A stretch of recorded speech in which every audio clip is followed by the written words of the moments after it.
Dear participants of the first summit, of the heads of state of S, hello.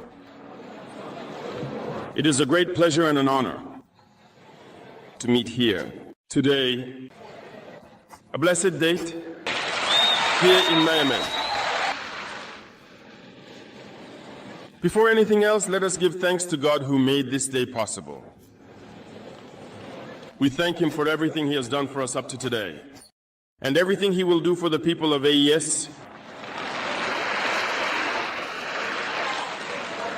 Allow me also to pay tribute to the Nigerian people. These people who have suffered so much since the advent of the CNSP, and who continue to stand tall. Thank you to the Nigerians who gave us a warm welcome yesterday when we set foot on our homeland here. You are more than friends, you are more than neighbors. You are our brothers, you are our sisters, because brotherhood goes beyond friendship or neighborhood. We have the same blood running through our veins. In our veins flows the blood of those valiant warriors who fought and preserved these lands that we call Mali, Burkina, and Niger. In our veins flows the blood of those valiant warriors who helped the entire world rid itself of Nazism and many other scourges. In our veins, for the blood of those valiant warriors who were deported from Africa to Europe, America, Asia, or I don't know where else, and who contributed to building these states during slavery. In our veins, for the blood of dignified men, robust men, men beginnings. And for that, let us be proud and be thanked for being nationals of the ASA. Africa, this continent that has suffered so much and continues to suffer because of the imperialists. These imperialists have only one cliché in mind. Africa is the empire of slaves. That's how they see Africa. To them, Africans belong to them. Our lands belong to them. Our subsoils belong to them. They have never been able to change their mindset until today. Deplorable, but how do they proceed? Unfortunately, it has been since the 1960s when these sham independences were given to Africa.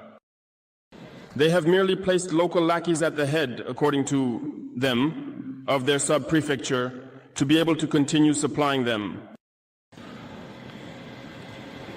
These local lackeys whom we would call today salon slaves. In other contexts, it's about trying to live like the master, to satisfy the master, and to do everything the master dictates to them. They steal, they plunder our states, bring everything to the master, and their wealth is kept with the master. They do everything to live like the master and always satisfy him. When the master commands, they execute. Do you know who these salon slaves are? Well, we are going to explain what that is. They are individuals who have no dignity, who have no morals, who have no personality. But the master slave has always known how to identify these individuals. They are always ready to betray their brothers to satisfy the master. They have betrayed us since independence, and others continue to betray us today for the benefit of their master. These individuals continue, against all odds, to help the master plunder Africa.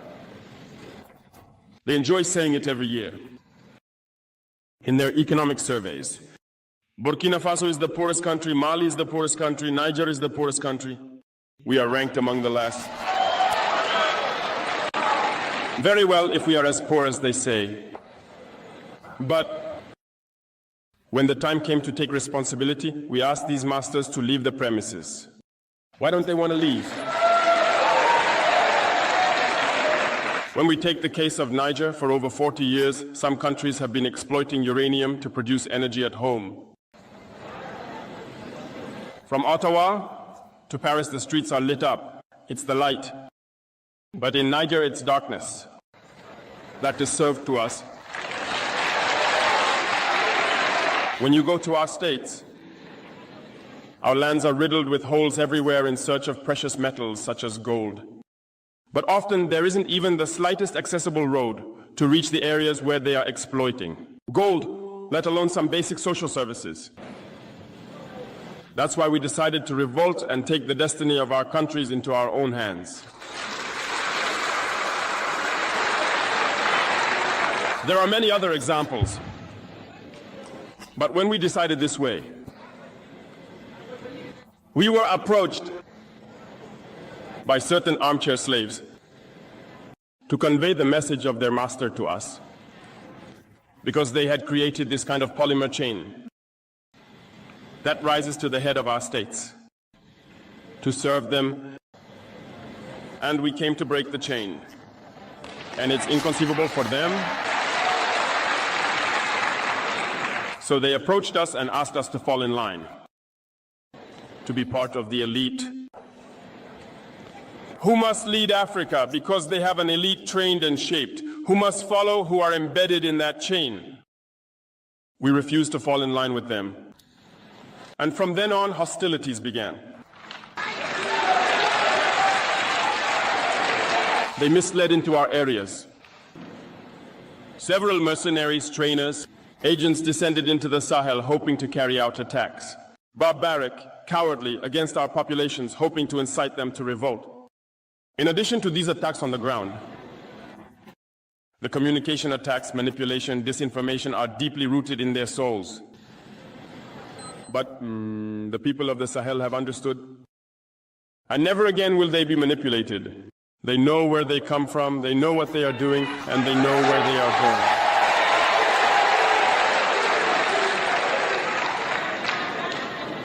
We will no longer allow this.